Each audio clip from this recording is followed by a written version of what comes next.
The printing press. The printing press emerged not as a dramatic invention meant to transform human consciousness, but as a practical response to a growing limitation of its time. By the early 15th century, European society was producing more knowledge than it could reliably preserve or distribute. Universities were expanding, trade was increasing, and scientific observation was slowly gaining importance. Yet the primary method of recording ideas remained unchanged for centuries. Handwritten manuscripts. This process was slow, costly, and fragile. A single book could take months to copy, and every copy introduced new errors. Knowledge moved no faster than the human hand. Johannes Gutenberg's printing press, developed around 1440, addressed this bottleneck with mechanical precision. Rather than inventing something entirely new, Gutenberg combined existing techniques into a unified system. Movable metal type allowed individual letters to be rearranged and reused. Oil-based inks adhered reliably to metal surfaces. A screw press, adapted from agricultural tools, applied even pressure to paper. Together, these elements solved a fundamental problem: how to reproduce information accurately, repeatedly, and at scale. The early impact of the printing press was subtle and practical. Religious texts, legal codes, and instructional manuals could now be produced in large numbers. The cost of books dropped dramatically. For the first time, ownership of written material extended beyond monasteries and royal courts. Information began to circulate among merchants, scholars, and eventually ordinary citizens. Knowledge was no longer confined to specific places. It became portable. This shift gradually altered how humans processed information. When texts were rare, memory was essential. People relied on oral transmission and repetition. With printed books, memory could be externalized. Ideas no longer needed to be remembered perfectly. They could be revisited. This encouraged slower, more deliberate thinking. Readers could pause, reflect, compare passages, and return to earlier arguments. Thought became less dependent on recall and more focused on analysis. The printing press also introduced stability into human knowledge. Handwritten texts often changed with each copy, but printed works remained consistent. A reader in one city encountered the same words as a reader hundreds of miles away. This uniformity allowed ideas to accumulate rather than drift. Scientific observations could be shared without alteration. Mathematical formulas retained their precision. Over time, this consistency made it possible to build structured systems of knowledge. Authority itself began to shift. Before print, truth was often tied to the speaker or institution delivering it. After print, the written word gained independent weight. Arguments could be evaluated based on their content rather than their source. Readers could compare different perspectives side by side. Disagreement became documented rather than forgotten. This environment quietly prepared the foundation for modern scientific and philosophical thought. As literacy spread, the relationship between individuals and ideas changed. Reading became a solitary activity, allowing for private reflection. People encountered unfamiliar viewpoints without immediate social pressure.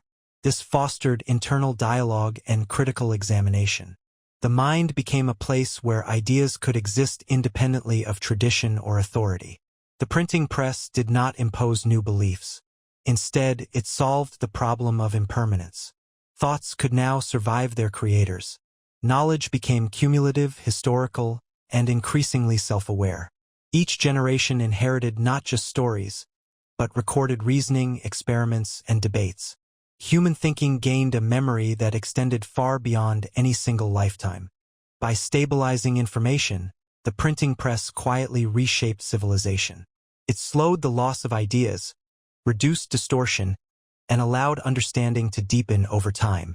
It transformed knowledge from something fragile into something durable.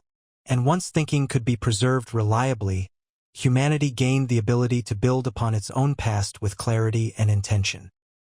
The clock. The clock emerged as a solution to a problem that humanity did not initially recognize as technological. For most of human history, time was experienced rather than measured. Days followed the sun, seasons followed the sky, and life moved according to natural rhythms. Activities began when light appeared and ended when darkness returned. Time was fluid, approximate, and deeply connected to the environment. This way of living worked well for agricultural societies, but it became increasingly inadequate as communities grew more complex. As cities expanded and trade intensified, coordination became a challenge. Markets needed to open at agreed moments. Religious rituals required synchronization. Labor had to be organized across groups of people who were no longer bound to the same natural cues. The problem was not that people lacked time, but that they lacked a shared, reliable way to divide it. Early mechanical clocks began appearing in Europe around the late 13th century. These first devices were crude by modern standards, often inaccurate and massive in size. Installed in church towers and public squares, they did not exist to tell individuals the time, but to impose a common rhythm on entire communities. Bells rang at fixed intervals, signaling when to work, pray, or rest. Time became external, something that acted upon people rather than something they simply felt. As clockmaking improved, time became more precise. Hours were divided into minutes, minutes into seconds. This increasing granularity solved a new problem: coordination at scale. Trade networks, legal systems, and eventually industrial production depended on predictable scheduling. The clock made it possible to synchronize actions among strangers who never met.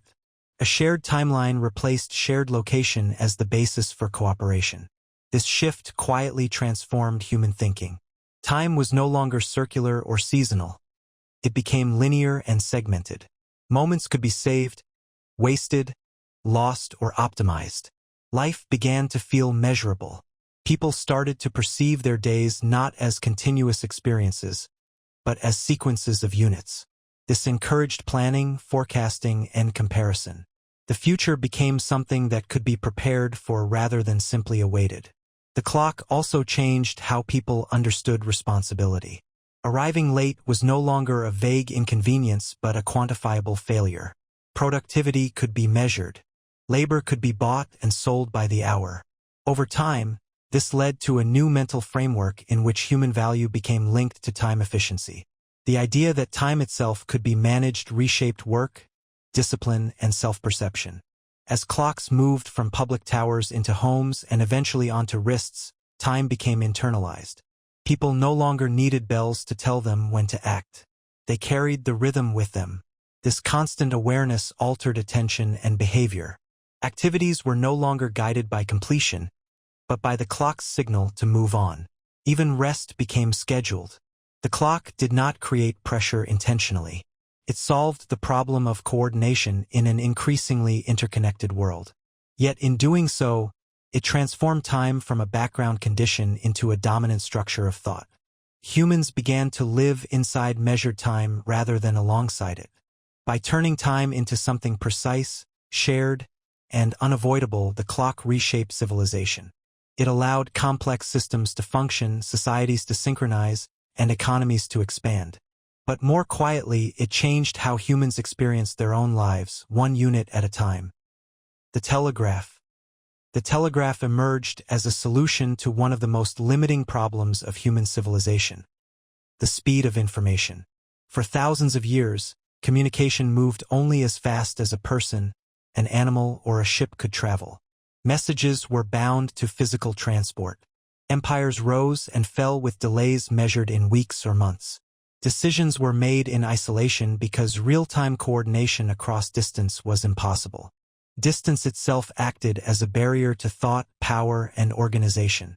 By the early 19th century, this limitation had become increasingly dangerous. Industrial societies were expanding rapidly. Railways connected cities, markets operated across regions, and governments attempted to manage territories far larger than ever before. Yet communication remained slow and unreliable. A train could arrive before the message warning of its arrival. Financial markets operated on outdated information. The world was accelerating, but human communication was not keeping pace. The electric telegraph, developed in practical form during the 1830s and 1840s, solved this problem by separating information from physical movement. Signals no longer needed to travel with a messenger. Instead, electrical impulses could move through wires almost instantly. Samuel Morse's system, using standardized signals encoded as dots and dashes, transformed language into abstract pulses. Meaning was no longer carried by paper or voice, but by electricity. The early telegraph networks were simple and limited, yet their impact was immediate. Governments could issue orders across vast distances in minutes. Railways used telegraphs to prevent collisions and coordinate schedules. News traveled faster than ever before. For the first time in history, events could be reported almost as they happened. The present moment expanded beyond local experience. This change altered how humans perceive distance. Places that were geographically far apart became mentally closer. Decisions made in one city could influence outcomes in another within the same day. This compression of space reshaped political power, economic strategy, and military planning.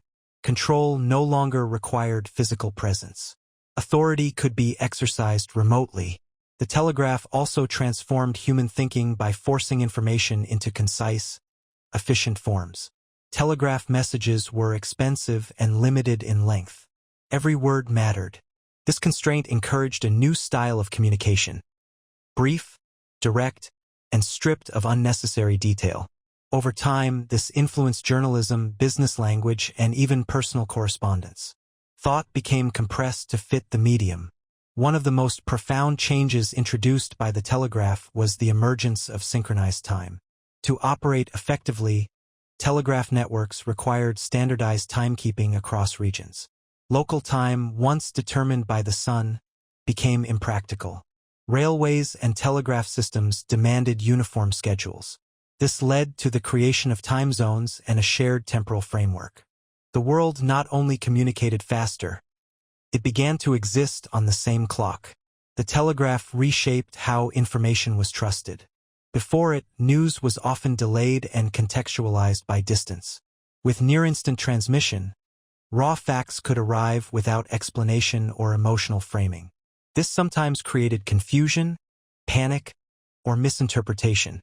Information gained speed but lost context. Humans began to confront a new challenge. Understanding events they could know immediately but not fully comprehend. Markets were among the first systems transformed by this shift. Prices, once determined locally, became influenced by distant events. A harvest failure in one region could affect prices elsewhere within hours. Speculation accelerated. Economic decisions became reactive rather than deliberative.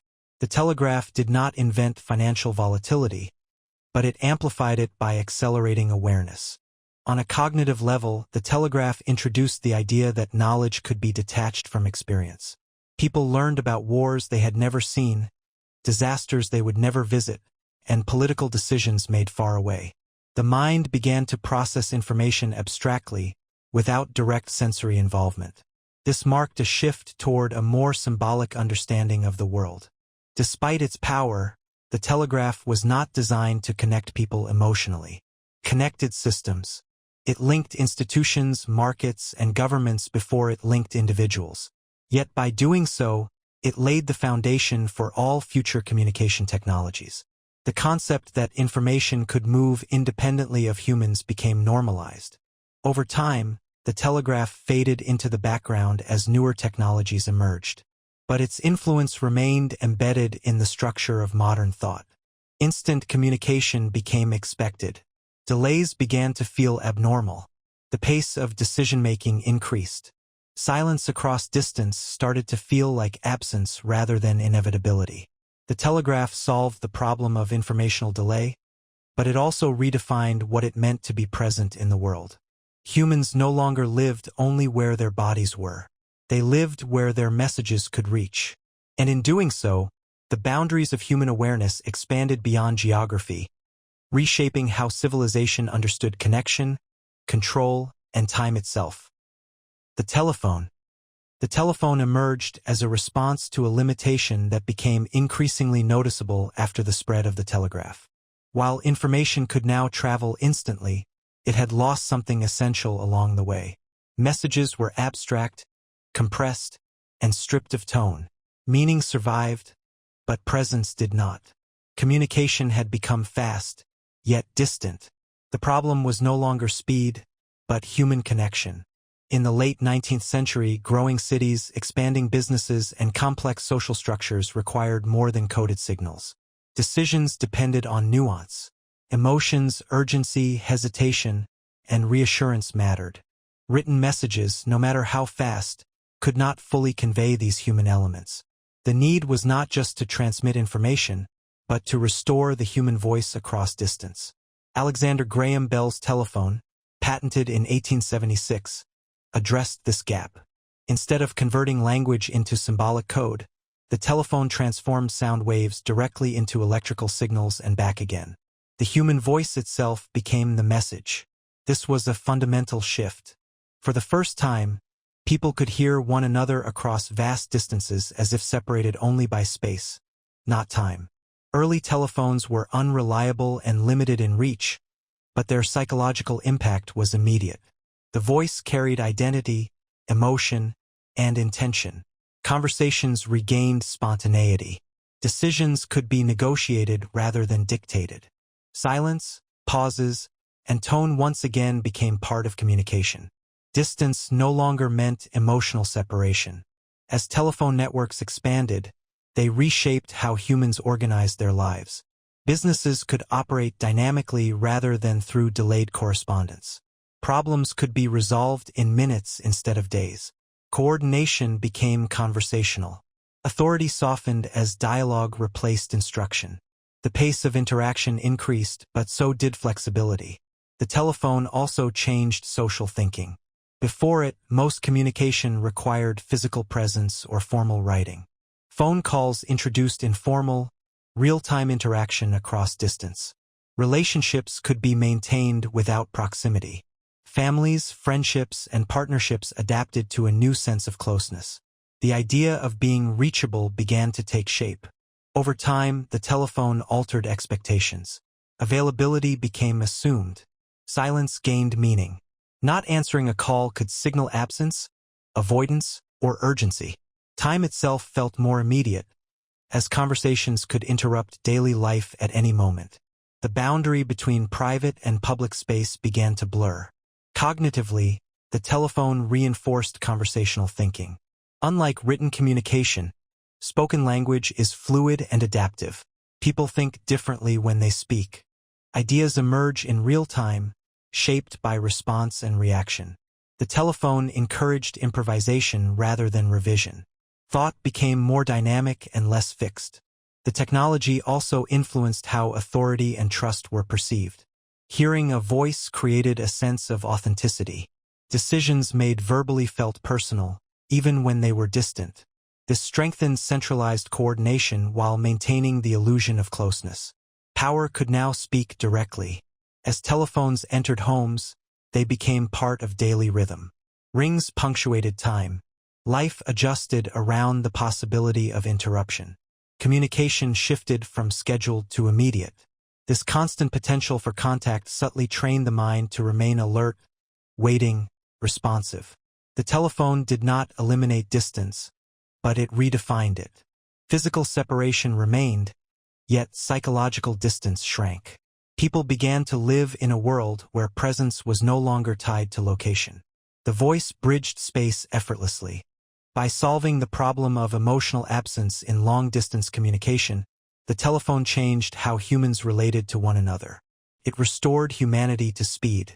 And in doing so, it prepared the mind for a future where connection would be constant, immediate, and increasingly unavoidable. The radio. The radio emerged as a solution to a problem created by earlier communication technologies. By the early 20th century, information could travel quickly, and voices could cross distance, but communication remained limited to one-to-one connections. The telephone connected individuals and the telegraph connected institutions, yet there was no efficient way to speak to entire populations at once. Societies were becoming too large, too fast, and too interconnected for messages to travel only through personal or written channels. Radio solved this by transforming communication into a shared experience. Using electromagnetic waves, sound could be transmitted wirelessly across vast distances and received simultaneously by thousands, then millions of people. This eliminated the need for physical connections like wires or direct contact between sender and receiver. A single voice could now occupy an entire nation's attention at the same moment. Early radio experiments in the late 19th century focused on technical possibilities, but its real significance became clear in the 1920s, when broadcasting entered everyday life. Radios moved into homes, factories, and public spaces. Information no longer arrived individually. It arrived collectively. People listened together, even while physically apart. This created a new sense of shared time and shared reality. The radio changed how humans processed information by introducing immediacy combined with passivity. Unlike reading, listening required no preparation or literacy. The voice simply appeared. News, music, and speeches flowed directly into the mind without effort. This lowered the barrier to information while also reducing the listener's control over pace and content.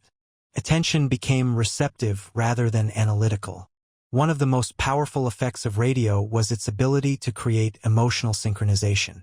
A speech delivered over the airwaves could unify feelings across entire populations. Fear, hope, confidence, and urgency could be transmitted in real time. Tone, rhythm, and repetition shaped perception more strongly than factual detail. This gave radio immense influence over public mood and collective behavior. Radio also altered the relationship between authority and audience. Leaders no longer needed to be physically present to command attention. Their voices entered private homes, creating a sense of intimacy and trust. This closeness made messages feel personal, even when directed at millions. The distinction between public communication and private space quietly eroded. The technology solved the problem of mass coordination. Governments used radio to deliver instructions during crises. Markets reacted to broadcasts. Cultural norms spread rapidly. Music and language crossed regional boundaries, contributing to shared national identities. Accents softened, trends standardized, and cultural references became universal. From a cognitive perspective, radio encouraged linear, time-bound thinking. Broadcasts happened at specific moments. If a listener missed a message, it was gone. This trained attention to be punctual and focused. Schedules formed around programs. Time itself became organized around listening.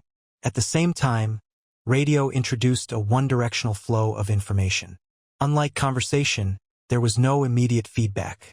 The listener absorbed without responding. This reinforced acceptance over questioning. While radio connected people emotionally, it also centralized narrative control. A small number of voices shaped the understanding of many.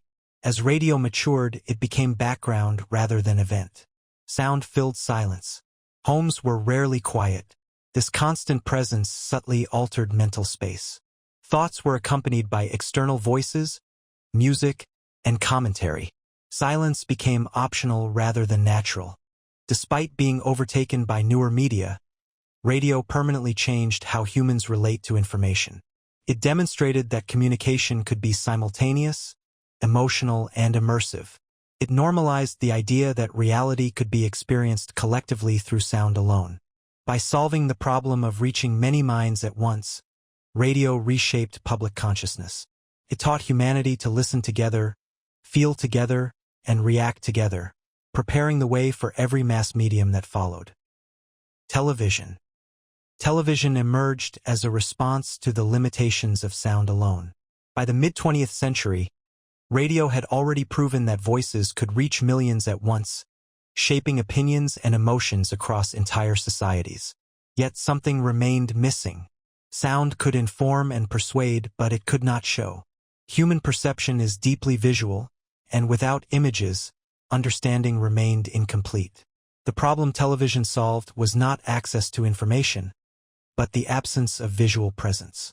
Early experiments with television began in the 1920s and 1930s, but it was after World War II that the technology entered everyday life. Screens moved into living rooms, becoming physical centers of domestic space. For the first time, moving images from distant places appeared inside the home. Events no longer had to be imagined. They could be seen. Television changed how information was processed by prioritizing images over explanation. Visual scenes delivered meaning instantly, often without the need for deep analysis. A single image could replace paragraphs of description. This accelerated comprehension while reducing reflection. Understanding became immediate, emotional, and intuitive rather than gradual and deliberate. News broadcasting demonstrated this shift clearly. Wars, political speeches, and disasters were no longer distant reports. They unfolded visually in real time or near real time. Viewers witnessed events rather than learning about them. This created a powerful sense of participation, even without direct involvement. The world felt closer, but also more intense. Television also transformed storytelling. Narratives became structured around attention rather than depth. Stories were segmented into time blocks, interrupted by commercials, and designed to hold visual interest. This trained the mind to expect stimulation at regular intervals. Silence, complexity, and ambiguity became harder to sustain. The technology reshaped authority in subtle ways. Those who appeared on screen gained influence not through ideas alone, but through presence. Appearance, confidence, and emotional delivery mattered as much as content. Trust shifted from institutions to faces. The medium rewarded clarity over nuance and emotion over argument. Television solved the problem of mass visual communication. Cultural norms, fashion, behavior, and language spread rapidly through shared imagery. Entire generations consumed the same programs, creating common references and collective memory. Identity became shaped not only by local environment, but by what appeared on screen. Cognitively, television encouraged passive absorption. Unlike reading, which required active participation, television presented finished interpretations. Images guided perception. Viewers followed rather than constructed meaning. Over time, this reduced tolerance for complexity and increased dependence on visual cues. Television also altered the experience of time. Programming schedules structured daily routines. Evenings revolved around broadcasts. Life adjusted to the screen's rhythm. Moments were anticipated not by natural cycles, but by airtime. As television matured, it became constant background presence. The screen filled silence, reducing mental stillness. Thoughts occurred alongside moving images and sound. Attention fragmented. The world became something watched rather than directly engaged with. Despite later technologies, television left a lasting imprint on human thinking. It established the dominance of visual media, normalized mediated experience, and trained perception to value immediacy over depth. By solving the problem of showing the world at scale, television reshaped how reality itself was perceived. It taught humanity not just to know what was happening, but to see it through a frame chosen by someone else. The personal computer. The personal computer emerged as a solution to a problem that was not immediately visible to most people. By the mid-20th century, computers already existed, but they were vast, centralized machines reserved for governments, universities, and large corporations. They processed data efficiently, yet remained distant from everyday human thought. Computation was powerful, but inaccessible. The problem was not a lack of capability, but the separation between human thinking and computational tools. As societies grew more complex, individuals were required to manage increasing amounts of information. Documents multiplied, calculations became routine, and planning demanded precision. Paper systems strained under this cognitive load. Information could be stored, but not easily reorganized, searched, or modified. Human memory and manual organization reached their limits. The personal computer, emerging in the 1970s and becoming widespread in the 1980s, addressed this constraint by placing computational power directly in front of the individual. Machines like the Apple II, IBM PC, and later graphical systems transformed computers from institutional tools into personal extensions of the mind. The keyboard, screen, and eventually the mouse created a direct interface between human intention and digital action. This shift fundamentally altered how people thought about information. Ideas could now be written, erased, rearranged, and duplicated without cost. Mistakes became reversible. Drafts no longer carried weight or permanence. This encouraged experimentation and iteration. Thought became flexible rather than final. The personal computer also introduced abstraction into everyday cognition. Files, folders, and desktops were metaphors that taught users to organize information symbolically. Workspaces became virtual.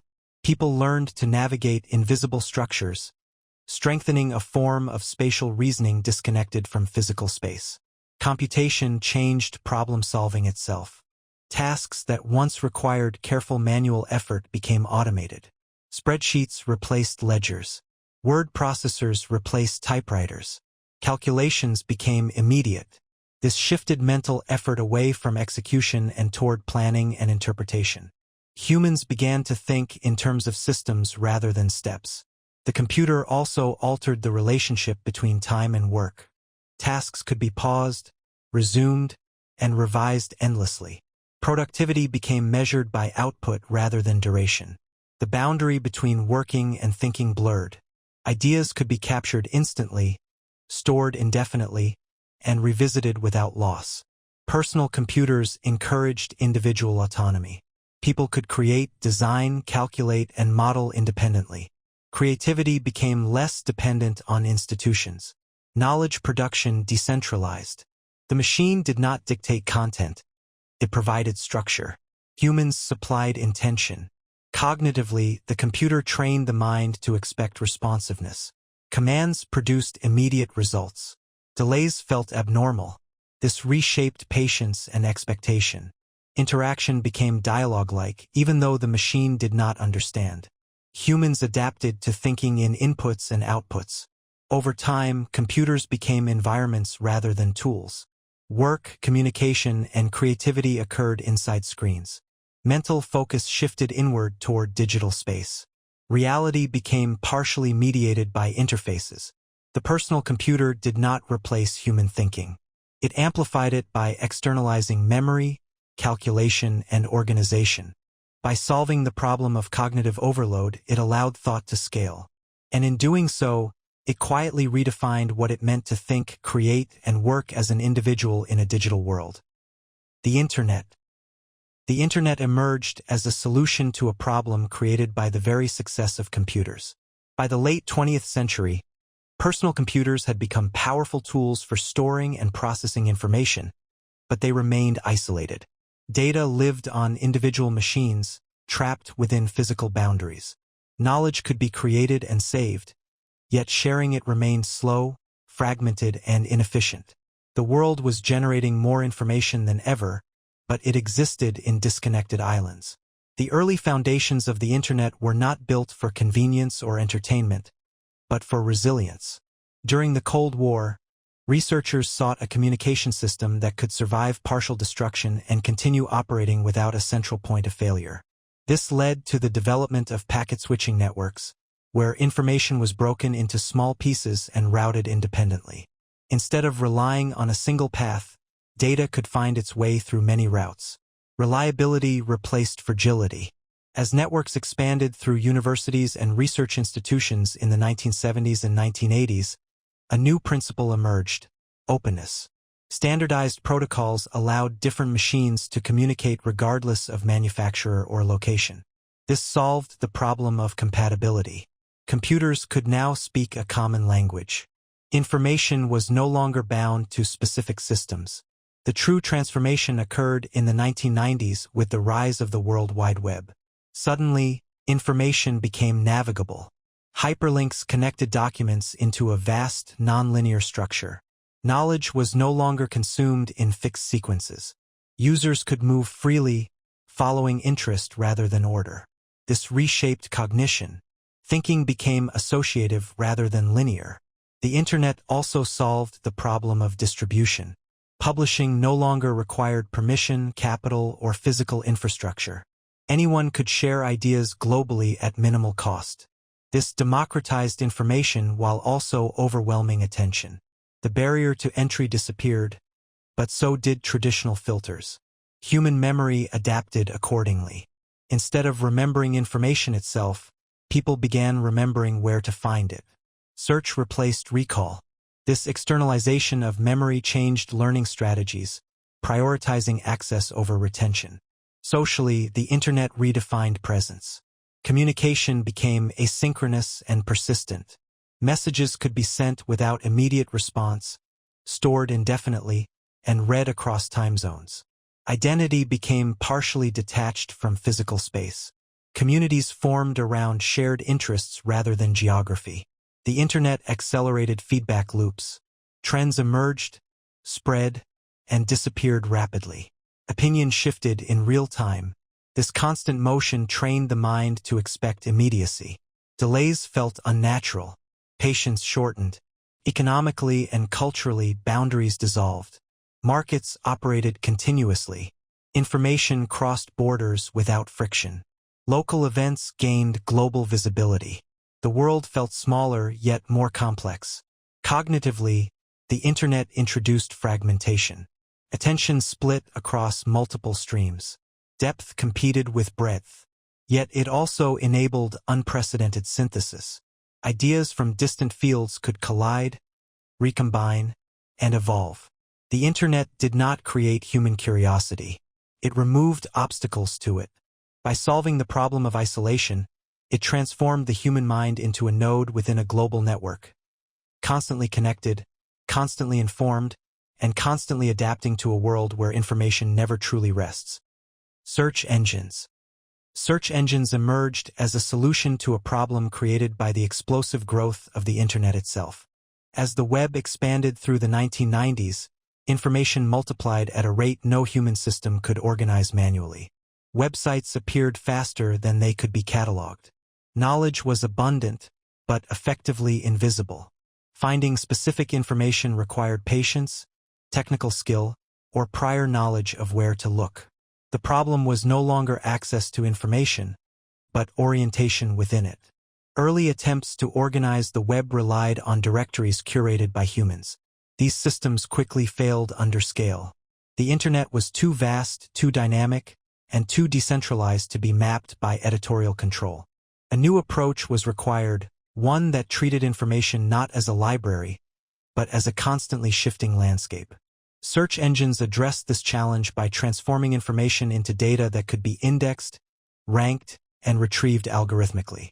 Instead of asking where information was stored, users could describe what they wanted, and the system would locate it. This reversed the traditional relationship between humans and knowledge. People no longer navigated to information. Information was brought to them. The breakthrough came with the realization that relevance could be inferred from structure rather than meaning. Links between pages acted as signals. Popularity, connectivity, and behavior became proxies for importance. Algorithms replaced editors. This solved the problem of scale, but it also introduced a new logic of truth, one based on visibility rather than validity. As search engines improved, they changed how humans approached learning. Questions no longer needed to be resolved internally or discussed socially before seeking answers. Curiosity became immediate. Uncertainty felt temporary. The effort shifted from understanding to querying. Thought adapted to keyword-based expression. Ideas were compressed into searchable fragments. This transformation reshaped memory. Information no longer needed to be retained if it could be retrieved instantly. The mind learned to outsource recall. Instead of remembering facts, people remembered pathways. Knowledge became something accessed on demand rather than carried continuously. This altered education, decision-making, and even confidence in one's own understanding. Search engines also flattened expertise. A novice and a specialist could access the same surface-level information within seconds. Authority became harder to distinguish. Context often disappeared. Answers arrived stripped of narrative, history, or uncertainty. This encouraged speed over depth and clarity over nuance. The interface itself influenced cognition. Ranked lists suggested hierarchy. The first results felt more correct than those below. Visibility became persuasion. Users rarely questioned why one answer appeared above another. Over time, this trained trust in algorithmic ordering. Judgment quietly shifted from evaluation to selection. Search engines also solved the problem of scale for commerce. Products, services, and opportunities became discoverable globally. Economic behavior adapted to visibility. Being found became as important as being good. Optimization emerged as a cognitive strategy, shaping how information was written and presented. Content evolved to satisfy algorithms rather than humans. As personalization increased, search results began reflecting the user's history, location, and behavior. This reduced friction but narrowed perspective. Different people received different versions of reality. The same question no longer produced the same answer. Knowledge became contextual, shaped by prior interaction. Cognitively, search engines encouraged fragmentation. Information arrived in isolated units rather than coherent frameworks. Understanding became modular. Depth required deliberate effort. Yet, at the same time, synthesis became possible across vast domains. Ideas once separated by discipline could now coexist in the same mental space. Search engines did not decide what humans should know. They decided what humans could easily find. By solving the problem of informational overload, they redefined how thinking begins. Curiosity became a query. Learning became navigation. And knowledge itself became something that waits, ranked, indexed, and ready until someone asks for it. Smartphones. Smartphones emerged as a solution to a problem that had been forming quietly for decades. By the early 21st century, humans were surrounded by powerful technologies. Yet these tools remained fragmented. Communication happened on one device, information on another, navigation on a third. Computers were stationary, the internet was location-bound, and daily life was divided between digital and physical spaces. The problem was not a lack of technology, but the absence of continuity. The smartphone resolved this fragmentation by collapsing multiple tools into a single, portable object. Communication, computation, navigation, entertainment, and information access converged into one device carried constantly on the body. This was not merely a technical shift. It was a reconfiguration of human attention. Early smartphones built upon existing technologies. Mobile phones, personal computers, touchscreens. But their significance lay in integration rather than invention. The device did not introduce new capabilities. It made existing ones permanent companions. Digital space was no longer something people entered. It was something they carried. This constant proximity transformed cognition. Information became ambient rather than sought. Notifications interrupted thought rather than awaited intention. Attention shifted from sustained focus to continuous monitoring. The mind adapted to a state of readiness, always prepared to respond. Silence became unstable. Smartphones changed how memory functioned. Phone numbers, appointments, directions, and reminders migrated into the device. Memory externalized further than ever before. The phone became a cognitive prosthesis handling recall, orientation, and scheduling. This freed mental resources while also weakening internal retention. Remembering became optional. The device also altered perception of time. Moments filled with waiting lines, transit, pauses were absorbed by screens. Idle time disappeared. Life became densely occupied with micro-interactions. The present moment shortened, divided into fragments. Experience was frequently interrupted, documented, or mediated. Social interaction shifted accordingly. Smartphones blurred boundaries between presence and absence. A person could be physically nearby yet mentally elsewhere. Conversations competed with digital stimuli. At the same time, distance lost significance. Relationships could be maintained continuously across space. Availability became expected. Smartphones also changed decision-making. Answers were immediate. Doubt was resolved instantly. This reduced deliberation. Choices were informed quickly, but often shallowly. The device encouraged responsiveness over reflection. Thought moved faster but often less deeply. The interface trained specific behaviors. Swiping, tapping, scrolling created a rhythm of engagement. Content arrived in endless streams. Completion was rare. This conditioned attention to seek novelty rather than resolution. The mind adapted to movement rather than stillness. Navigation fundamentally changed. With maps always available, spatial reasoning declined. The environment no longer needed to be learned. Trust shifted from internal orientation to external guidance. Movement became efficient but less embodied. Smartphones also redefined identity. The device became a repository of personal history, messages, photos, preferences. Losing a phone felt like losing part of oneself. The boundary between human and tool blurred. The phone was not just owned. It was inhabited. Economically and culturally, smartphones accelerated everything. Markets reacted instantly. Trends spread globally within hours. Information cycles shortened. Patience diminished. Expectations intensified. The smartphone did not force these changes. It solved the problem of access and continuity.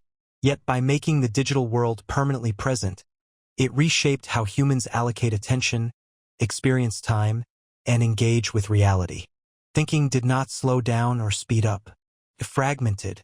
And in that fragmentation, the modern mind learned to exist simultaneously in the physical world and a glowing rectangle that never truly turns off. Social media. Social media emerged as a solution to a problem that became visible once the internet connected people at scale. While websites and email allowed information to be shared, interaction remained limited and indirect. Communication was often static, delayed, or anonymous. The internet contained people, but it did not yet reflect social presence. The problem was not connection, but visibility.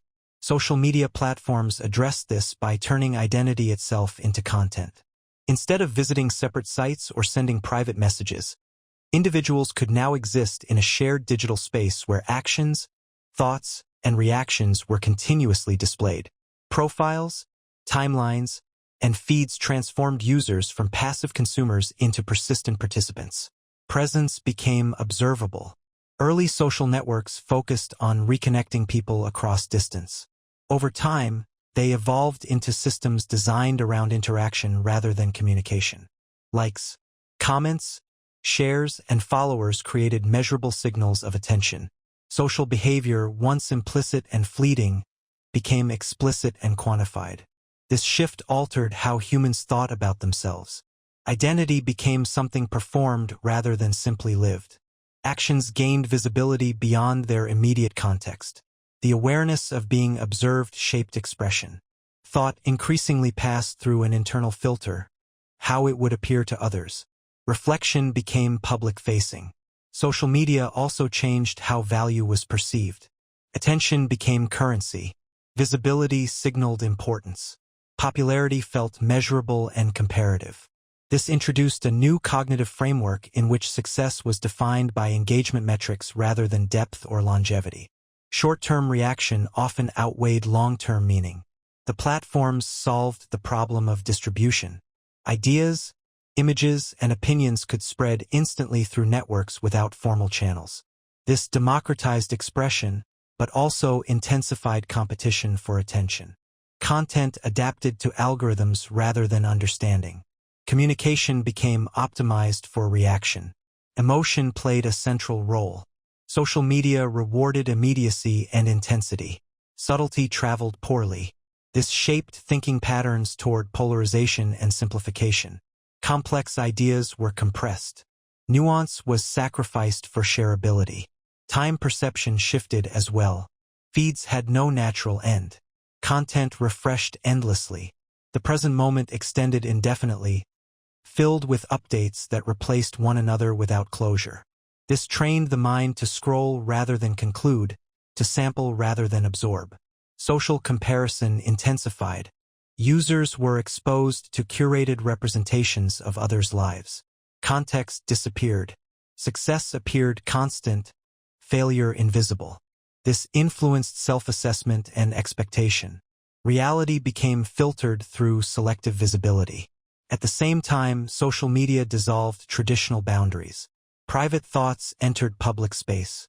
Public events entered private moments. The distinction between audience and participant blurred. Everyone became both observer and observed. Cognitively, social media reinforced external validation. Feedback arrived quickly and visibly. Approval became immediate. This altered motivation, shifting focus from internal satisfaction to external response. Thought adapted accordingly. Social media did not invent social behavior. It formalized it, measured it, and accelerated it. By solving the problem of social visibility at scale, it reshaped how humans relate, express, and evaluate themselves. Connection became constant. Attention became fragmented. Identity became dynamic. And the human mind learned to exist within a continuous social mirror, always reflecting, always reacting, never entirely still. GPS navigation. GPS navigation emerged as a solution to a problem as old as human movement itself. Knowing where you are and how to get where you are going. For most of history, navigation relied on memory, landmarks, maps, and experience. Orientation was a learned skill, shaped by repetition and attention to the environment. Travel demanded engagement with space. Getting lost was a possibility that shaped caution, planning, and awareness. As modern societies expanded and mobility increased, this approach became insufficient. Cities grew complex, road networks expanded, and travel became faster than human orientation could comfortably manage. The problem was no longer exploration, but efficiency. People needed to move through space quickly, accurately, and without hesitation. Global positioning system technology originated not as a consumer tool, but as a military solution. Developed during the late 20th century, GPS used satellites to triangulate precise positions anywhere on Earth. What once required observation and inference could now be calculated automatically. Location became a data point. When GPS entered civilian life, it transformed navigation from an internal process into an external service. Directions no longer required spatial understanding. They arrived step by step, moment by moment. The environment became something passed through rather than learned. Orientation shifted from awareness to compliance. This change altered how humans perceive space. Mental maps became less detailed. Landmarks lost significance. Movement followed instructions rather than intuition. Trust shifted from personal judgment to algorithmic guidance. The sense of direction became optional. GPS also changed the experience of travel. Uncertainty disappeared. Detours became manageable. Efficiency improved. Yet the journey itself lost texture. Roads became abstract paths on a screen. Surroundings faded into background. Attention moved inward toward the device. Cognitively, GPS reduced the need for memory-based navigation. The brain no longer needed to store routes or spatial relationships.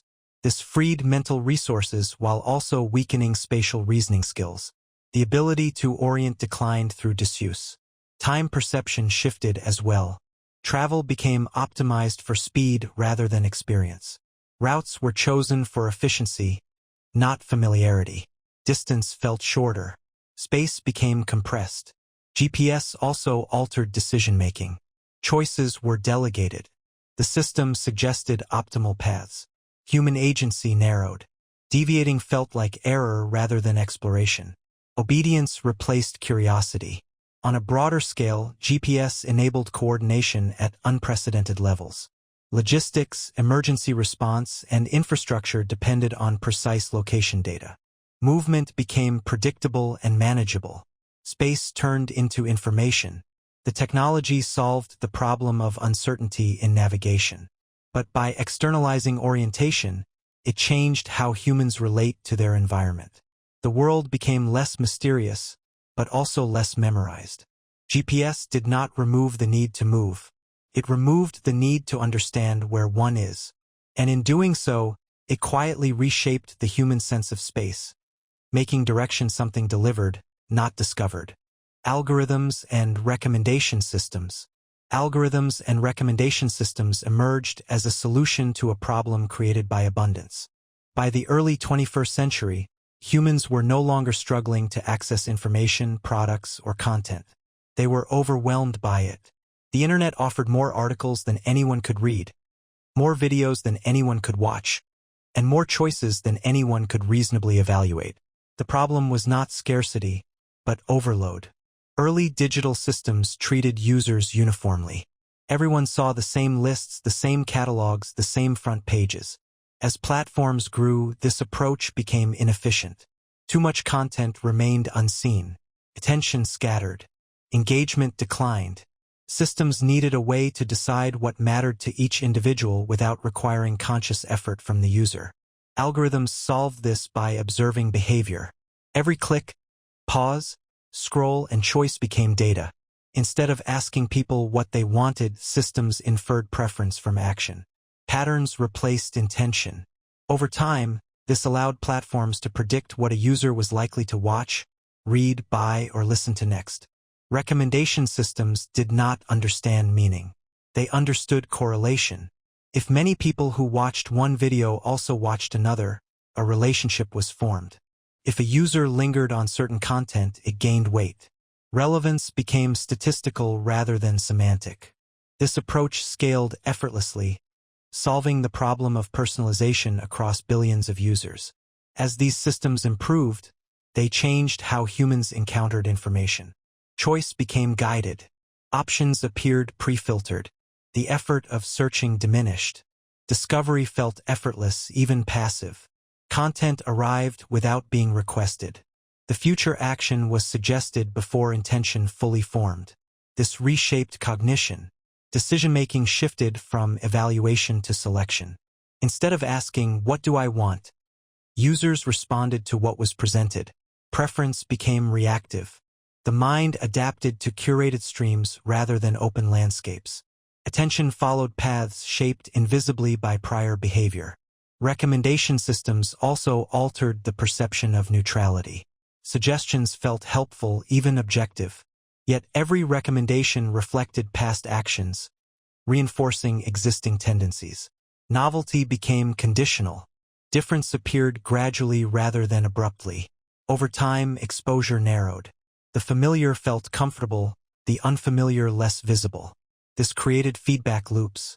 Behavior influenced recommendations, and recommendations influenced behavior.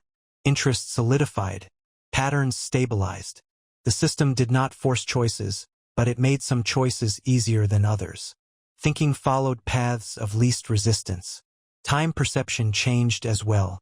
Content flowed continuously. Endpoints disappeared. The next item appeared automatically. Completion lost meaning. Engagement extended indefinitely. The mind adapted to ongoing consumption rather than intentional stopping. Emotion played a central role. Algorithms learned what provoked reaction: excitement, outrage, comfort, reassurance. Content that generated strong responses traveled further. This shaped the emotional landscape users inhabited. Subtlety often gave way to intensity, not by design, but by optimization. Recommendation systems also solved the problem of scale for culture. Music, film, writing, and ideas could reach niche audiences instantly. At the same time, visibility became competitive. Being recommended mattered as much as being created. Creativity adapted to algorithmic visibility. Cognitively, humans began to trust systems implicitly. Suggestions felt personalized. Relevance felt accurate. Over time, reliance increased. Judgment softened. The boundary between choice and guidance blurred. Algorithms did not decide what humans think. They decided what humans encounter. By solving the problem of overwhelming choice, they reshaped the environment in which thought occurs. Information no longer appeared randomly. It appeared selectively. The result was a world where experience felt tailored, but perception narrowed. The mind moved efficiently but predictably, and thinking itself became something quietly shaped by patterns no one consciously chose, only followed. Artificial intelligence. Artificial intelligence emerged as a solution to a problem that had long existed beneath human progress: the limitation of human cognition when faced with growing complexity. As societies advanced, systems became larger, faster, and more interconnected than any individual could fully understand. Data expanded beyond human capacity to analyze it meaningfully. The challenge was no longer how to collect information, but how to interpret it. Early ideas of artificial intelligence appeared in the mid-20th century, when researchers began asking whether reasoning itself could be formalized. If thinking followed patterns, perhaps machines could replicate them. The goal was not to create consciousness, but to automate decision-making processes that were slow, inconsistent, or limited by human attention. Initial AI systems were rigid and rule-based. They performed well in narrow environments but failed when conditions changed. These limitations reflected the difficulty of translating human judgment into fixed instructions. Intelligence proved less about rules and more about adaptation. The shift came with systems that could learn from data rather than follow explicit commands. Machine learning allowed algorithms to adjust based on experience. Instead of being told what to do, systems inferred patterns from vast datasets. This solved the problem of scale. Machines could process millions of variables simultaneously, identifying relationships invisible to human observers. As AI improved, it changed how humans approached problems. Prediction replaced explanation. Systems could generate accurate outcomes without revealing the reasoning behind them. This challenged traditional ideas of understanding. Results mattered more than process. AI also altered decision-making. Tasks once requiring human judgment, recommendation, classification, detection became automated. Efficiency increased. Consistency improved. Yet control shifted. Humans supervised rather than decided. Trust moved from intuition to output. The presence of AI changed expectations. Systems were expected to be accurate, fast, and always available. Error felt unacceptable. Human limitations became more visible by comparison. This reshaped how people evaluated both machines and themselves. Cognitively, AI externalized analysis. Humans delegated thinking-heavy tasks. Attention moved toward oversight and interpretation. Depth shifted from internal reasoning to system management. AI also influenced creativity. Generation became possible. Originality was reframed. The boundary between tool and collaborator blurred. Human intent guided output, but machines shaped form. Artificial intelligence did not replicate human thought. It reorganized it. By solving the problem of complexity at scale, AI became an invisible layer shaping decisions, environments, and expectations. Thinking did not disappear. It relocated. And the human mind learned to coexist with systems that could reason differently, efficiently, tirelessly, and without understanding meaning as humans do. Virtual reality. Virtual reality was born from a fundamental human limitation, the boundary between observation and experience. For most of human history, knowledge of distant places, complex systems, or dangerous environments depended on indirect methods. Stories, drawings, maps, photographs, and later video could describe reality, but they could never fully reproduce the sensation of being there. The human brain, however, is not satisfied with description alone.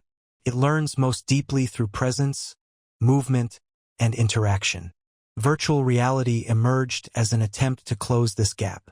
The earliest roots of virtual reality can be traced back to simulation rather than entertainment.